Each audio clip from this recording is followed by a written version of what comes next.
കാലിക്കടവ് സ്കൂളിലെ വിദ്യാർത്ഥികളെ മത്സരത്തിന്റെ ഭാഗമായിട്ടുള്ള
പ്രമേഹം തന്നെയാണ്.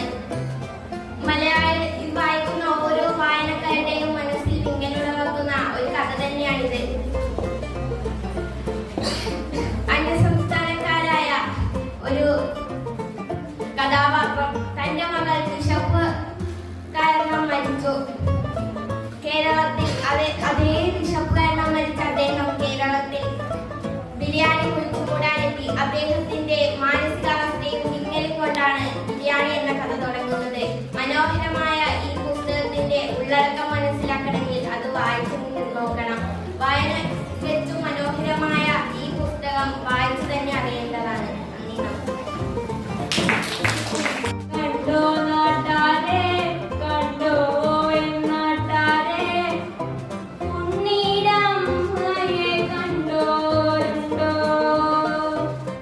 കണ്ടോ നാട്ടാരെ കണ്ടോ നാട്ടാരെ ഉണ്ണീടമ്മയെ കണ്ടോരുണ്ടോ കാലമതി കാലേ കൂരേന്നു പോയില്ലേ തിരികെ വന്നപ്പോ കണ്ടില്ലോളെ കഞ്ഞി കുടിക്കാണ്ട് പഴം കഞ്ഞി കുടിക്കാണ്ട് കാലമുലർക്കാലെ പോയതാണ് മേലെ കണ്ടത്തിൽ വിത്തേറിയാനായി നേരം പുലർക്കാലെ പോയതാണ് ഉമ്മ കൊടുക്കാണ്ട് അമ്മിഞ്ഞ കൊടുക്കാണ്ട് ഉണ്ണീടമ്മായി തെങ്ങോ പോയി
അമ്മച്ചേച്ചിയുടെ കൂടെ കളിക്കാൻ എന്ത് രസാ.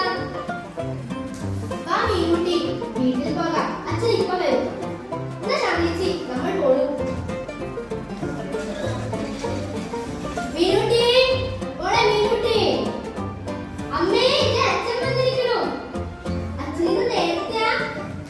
ആ, ഇന്ന് കുറച്ച് നേരത്തെയായി. അമ്മയ്ക്ക് വയ്യാത്തതല്ലേ? നീ അമ്മയെ സഹായിച്ചോ മീനുട്ടി? ആ അച്ഛാ, ഞാൻ അമ്മയെ പാത്രം കഴുകാനും അടിച്ചു വാരാനും ഒക്കെ സഹായിച്ചു. ഇനി ഞാൻ വലുതായി എല്ലാരെയും സഹായിക്കും. മിടുക്കി കുട്ടി, അച്ഛന്റെ പൊന്നു മോള്. ഈ പാലേട്ടാ, ഒന്ന് ഇങ്ങ് വന്നേ. എന്താ രേണു? ഇല്ല പാലേട്ടാ, നാളെ മോളെ സ്കൂളിൽ വിടുന്ന കാര്യം ആലോചിച്ച് എനിക്ക് എന്തൊരു പേടിയാന്നോ. ഈ വല്ലാത്ത കാലം വെച്ച് ഞാൻ അവളെ എങ്ങനെയാ സ്കൂളിൽ കൊണ്ടാക്കുക? നാട്ടിനാണെ ഫുള്ള് നായിക്കളുടെ ശല്യം. നമ്മളെങ്ങനെയാ നമ്മളെ മോളെ വിശ്വസിച്ചയക്കുക? എന്താ രേണു, നീ എന്തിനാ ഇങ്ങനെ പേടിക്കണേ? ആ അമ്മയുടെ കൂടെയല്ലേ അവള് പോണേ. അമ്മ നോക്കിക്കോളും നമ്മുടെ കൂടെ. അമ്മേ, അമ്മ ചേച്ചി വന്നു. അമ്മേ, നമ്മള് സ്കൂളിൽ പോയിട്ട് വേഗം വരാട്ടോ. അമ്മ പേടിക്കണ്ടാട്ടോ. മോളെ അമ്മു, മീനുട്ടിയെ നോക്കിക്കോണേ. സൂക്ഷിച്ചു പോണട്ടോ രണ്ടാളും. അമ്മുച്ചേച്ചി, ദൂരെ നിന്ന് പട്ടികളെ കുരയ്ക്കുന്ന സൗണ്ട് കേൾക്കുന്നു. എനിക്ക് പേടിയാവും. മോളെ മീനുട്ടി, നീ പേടിക്കണ്ട. അമ്മുച്ചേച്ചിയുടെ കൂടെ പട്ടികൾ നമ്മളെ കടിക്കാൻ വന്നാ നമുക്ക് ഓടി ഏതെങ്കിലും വീട്ടിൽ കയറാം. കേട്ടോ മോളെ മീനുട്ടി? മീനുട്ടി, നീ പറഞ്ഞത് ശരിയാ. പട്ടികൾ നമ്മളെ ഓടിക്കോ. അയ്യോ, കടിക്കല്ലേ, അയ്യോ കടിക്കല്ലേ. അമ്മേ, കടിക്കല്ലേ, പട്ടി കടിക്കല്ലേ. അയ്യോ, ആരെങ്കിലും മോളെ നോക്കി നിൽക്കട്ടെ മോളെ. ഡോക്ടറെ, എന്റെ മോക്ക് എന്താ പറ്റിയ ഡോക്ടറെ? അവൾക്കൊന്നും കുഴപ്പമില്ല ഡോക്ടറെ. ഈശ്വരാ, എന്തിനാ പട്ടികൾ എന്റെ മോളെ വലിച്ചു കീറില്ലെന്ന് നിങ്ങളെ. ഡോക്ടറെ, എന്റെ മോക്ക് ഇംഗ്ലീഷിലൊക്കെ വെച്ചാൽ ഡോക്ടറെ എന്റെ മുമ്പോട്ടൊക്കെ. പേടിക്കണ്ട, മോളെ കൊണ്ടുവന്നപ്പോൾ തന്നെ ഇഞ്ചക്ഷൻ വെച്ചതാണ്. മോക്ക് കുഴപ്പമൊന്നുമില്ല, നിങ്ങൾ വിഷമിക്കണ്ട കേട്ടോ. പിന്നെ മോൾക്ക് എന്തെങ്കിലും കഴിക്കാൻ കൊണ്ടുവന്നിട്ടുണ്ടെങ്കിൽ കൊടുക്കാം. വാതിലേക്ക് മാറ്റിയിട്ടുണ്ട് കുട്ടി. മോളെ മീനുട്ടി, കഴിക്ക്. അമ്മ നിനക്ക് ഇഷ്ടമുള്ള പാട്ടഞ്ഞി കൊണ്ടുവന്നിട്ടുണ്ട്. കഴിക്ക് മോളെ മീനുട്ടി. ഇങ്ങനെ കഴിക്കാതിരുന്നാലോ? കയ്യാണ്ടറിയില്ലേ? കഴിക്ക്. അമ്മ, എനിക്കൊന്നും വേണ്ട. എനിക്കൊന്നും കഴിക്കാൻ പറ്റുന്നില്ല. കഴിക്കാനാവും. അമ്മ, വല്ലാത്തതാ. എനിക്ക് കുറച്ച് വെള്ളം കൊണ്ടുതരുമോ?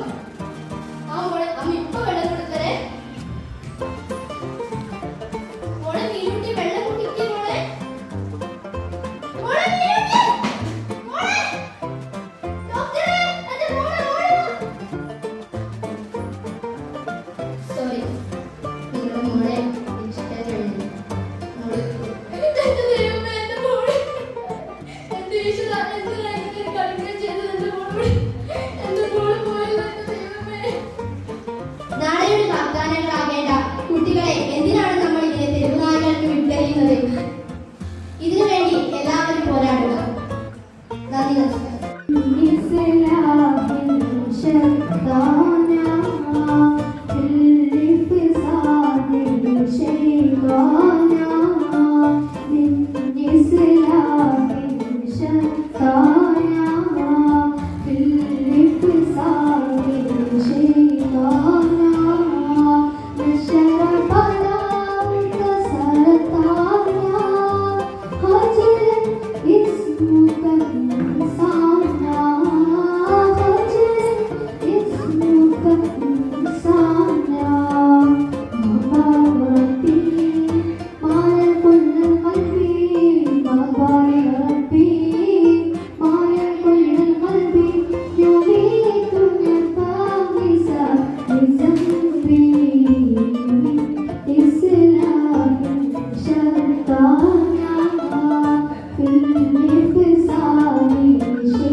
Thank you.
വഞ്ചിപ്പാട്ട് നടോന്നതിയുടെ താളലയങ്ങളിൽ സാഹിത്യത്തിൽ ആവാഹിച്ച് ഭക്തിയുടെയും വിശ്വാസത്തിന്റെയും കൂട്ടുകളിൽ ചാലിച്ച് ഒരു ജനത ഒരു ജന്മം മുഴുവൻ പാടിയാൽ തീരാത്ത പാരാവാരസതയിൽ നിന്നും സന്താന ഗോപാലത്തിലെ ഏതാനും ചില വരികൾ